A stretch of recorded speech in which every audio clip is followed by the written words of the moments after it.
O diba, aminado sila. Kim at Paulo, ikinanta na ini-stalk ang isa't isa kapag hindi magkasama.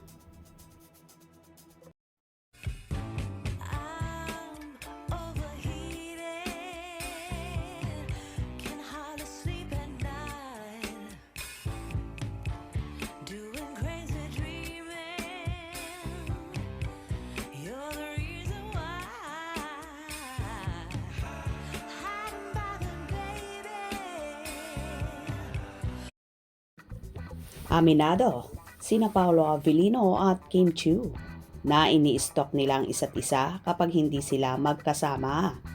Muli kasing sumalang sa lie detector test ang Kim Pao Love Team at this time ay para sa Dreamscape Entertainment.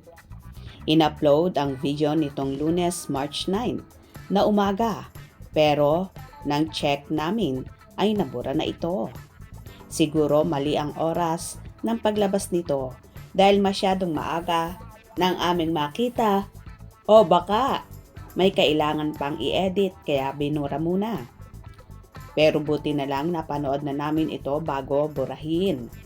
Nag-umpisa ang test sa tanong kung nakapag white lie na ba sila.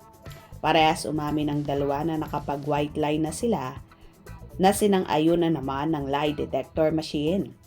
Isa sa mga tumalak sa amin ay tanong kung ini-stalk ba nila ang isa't isa kapag hindi sila nagkikita. Yes nga ang sagot ng dalawa na sinang-ayunan din ng machine.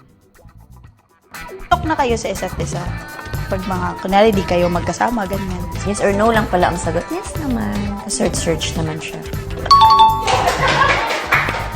Pau! Oh, Pau. Yes. Galingan mo sa Kim, galingan mo. Tumagal ng ilang minuto ang nasabing video kung saan. Interesting din ang iba. Pangtanong, sayang nga at nawala agad ito pero for sure, i-upload ulit ito ng Dreamscape Entertainment dahil bahagi ito ng promo ng upcoming teleserye nila na The Alibi.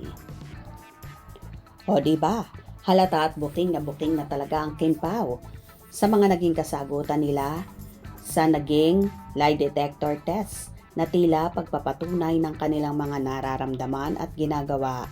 Hindi na nga nagpaligoy-ligoy pa ang Kim Pao at diretsahan nilang inilantad ang pang-i-stalk nila sa isa't isa lalo na kapag hindi sila nagkikita at magkasama. Nakakakilig lang talaga sina Kim at Paulo. Lalong higit ang actor na talagang very vocal sa nararamdaman kay Chinita Princess na hindi pa man diretsahang umaamin sa totoong relasyon.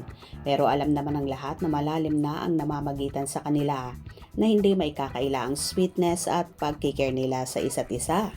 Ito marahil ang isa pang power ng Kim Pao na hindi pa man lumalantad sa kanilang totoong relasyon. Pero kakaibang kilig ang ibinibigay nila sa madlang people. Kayo, na-inlove ba at kinilig din sa paayudang hatid ni Kim at Paulo? Hope you enjoyed.